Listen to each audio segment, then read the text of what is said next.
পঞ্চগড়ের তেঁতুলিয়া উপজেলার বাংলাবান্ধা সমতল এই অঞ্চলে চা বাগানে মাল্টা চাষ করছেন জাফর ইকবাল নামের এক যুবক। চা বাগান থেকে বছরে ৮০ থেকে ১ লাখ টাকা লাভ হলেও সাথী ফসল থেকে পেয়েছেন ৩ লাখ টাকার বেশি। উপজেলায় তার মতো অনেকেই বাণিজ্যিকভাবে চা বাগানে মাল্টার চাষ শুরু করেছেন।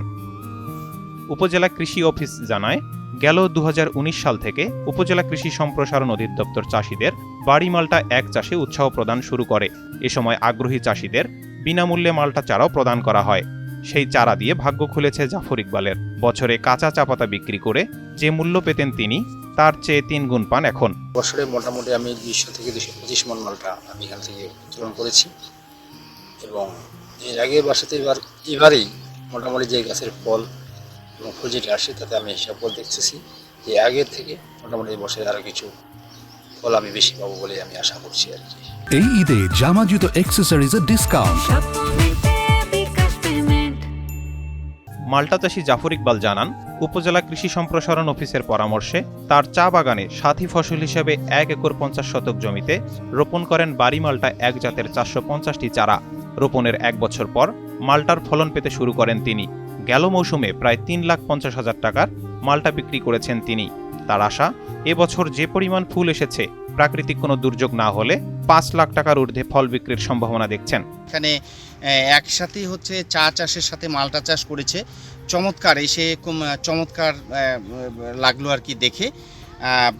এবং তার কি চাষির কাছে শুনলাম যে সে ভালো মুনাফা করেছে এবং তাকে দেখে এই এলাকার অনেক চাষি উদ্বুদ্ধ হচ্ছে। জাফর ইকবাল আরও জানান, কয়েক বছর থেকে চা পাতার দাম ভালো না থাকায় তেমন লাভবান হচ্ছে না চাষিরা। চা পাতার দাম ভালো না পাওয়ায় অনেকে চায়ের বাগান তুলে ফেললেও তিনি চায়ের সাথে মাল্টা গাছের চারা রোপণ করেন। স্থানীয় কৃষি কর্মকর্তা বলেন, এ অঞ্চলের মানুষ ভাবেনি সমতল ভূমিতে মাল্টা চাষ করা যায়। এখন মাল্টার ফলন দেখে অনেক চাষি ব্যাপক আগ্রহী হয়ে উঠছেন। তেঁতুলিয়ার বিভিন্ন জায়গায় আমরা মাল্টা দিয়ে দেখছি যে মাল্টার খুব ভালো ফলন আসে এবং এটার বাজারজাতকরণ খুব সুবিধা আছে এবং ফলনও খুব ভালো হয়। যার দরুন তাকে আমরা মাল্টা চাষের পরামর্শ দিই এবং সে ২০২১ সালের জুন মাসের দিকে আমাদের এই মাল্টা আমরা তাকে প্রদর্শনী দিই। এখানে প্রায় ৪৫০টি গাছ আছে। ওনার ১ একর ৫০ জমি আমরা তাকে মাল্টা চাষ করার জন্য উদ্বুদ্ধ করি এবং সে মাল্টার আমাদের অফিস থেকে চারা সরবরাহ করি এবং অন্যান্য যে সরঞ্জাম আছে সার সহ সবকিছু সাপোর্ট দিই। এই ঈদে জামা জুতো অ্যাক্সেসরিজের ডিসকাউন্ট। তেঁতুলিয়া উপজেলা কৃষি কর্মকর্তা বলেন, মাল্টা একটি সম্ভাবনাময় ফসল হিসেবে ইতোমধ্যে পরিচিতি লাভ করেছে। চা বাগানিরা চায়ের দাম কিছুটা কম পাওয়ার কারণে তারা অন্যান্য ফসলের দিকে ঝুঁকছে। তারা সাথী ফসল হিসেবে মাল্টাকে খুবই সাদরে গ্রহণ করেছে। বিভিন্ন প্রদর্শনীতে মাল্টা গাছ সরবরাহ করা হয়েছিল। তো অনেকে এই গাছগুলোকে নিয়ে গিয়ে চা বাগানেও রোপণ করেছে। তো দেখা গেছে যে তারা ব্যাপক এখানে সাফল্য অর্জন করছে।